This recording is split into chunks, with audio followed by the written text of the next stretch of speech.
Au château de l'Escarel, malgré la pluie, le travail bat son plein.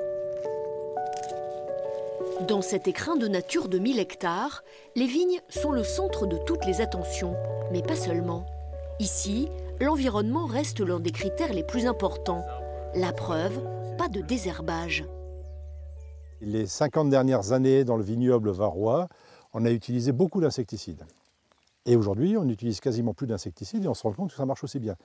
Donc ça, c'est pas le fait du hasard, c'est simplement que la biodiversité, les insectes nichant un peu partout, nous permettent d'avoir des prédateurs naturels aux ravageurs de la vigne. Le domaine, l'un des plus vastes du Var, a été repéré par la LPO comme un site d'exception pour les papillons. Mais le jardin, en tout cas, il est magnifique, hein.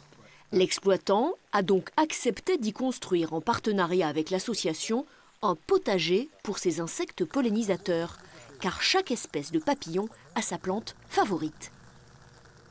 Les fenouils attirent habituellement le macaon. Donc on va essayer de voir si c'est la bonne période pour trouver les chenilles.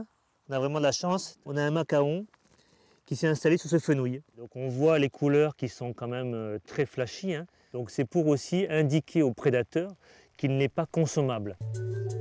Un peu plus loin, un damier attend sagement le retour du soleil. Ce jardin aux papillons, ouvert au public, est une vraie réussite. Donc dans le jardin de papillons, aujourd'hui, on a recensé 96 espèces de papillons d'espèces différentes.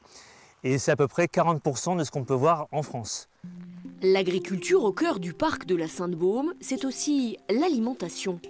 Nous voici à Saint-Maximin, à quelques dizaines de kilomètres. Depuis 2 mois, Steven et Alain sont installés sur un espace test. Même la betterave, hein. Tu sais, tu l'arraches, tu coupes là, tu la manges comme ça, quand tu as envie d'un bout de betterave, là, t'es content. Pour 1 000 € par an, ils vont pouvoir, pendant 3 ans maximum, s'essayer au métier de maraîcher. Et heureusement qu'il y a cette formation, parce que les finances n'auraient pas suivi, les banques n'auraient pas suivi, parce que là, ça fait un beau crédit à demander, il faut acheter les terrains, les tracteurs, les plants, il y a tout à acheter. Pour les aider, à la RIC. On leur met à disposition tous les moyens pour pouvoir lancer une activité en maraîchage. Donc on a un collectif de partenaires réunis autour de l'ADR, du lycée agricole et de la coopérative Petra Patrimonia pour permettre à Alain et Steven donc, de pouvoir tester leur activité sur le site. L'équipe qui nous suit, c'est des gens qui sont dans le monde de l'agriculture. On redécouvre un peu le partage. C'est pas des concurrents, c'est des collègues. C'est pas pareil, c'est vraiment un monde différent. Ça fait du bien de retrouver un peu d'humain. Alain et Steven vendent déjà leurs produits sur les marchés et au sein d'une AMAP. Car la terre doit nourrir. C'est aussi une des réflexions du parc naturel régional de la Sainte-Baume. En fait, on est à la croisée de plusieurs grandes agglomérations. Donc on a Toulon, Marseille, Aix.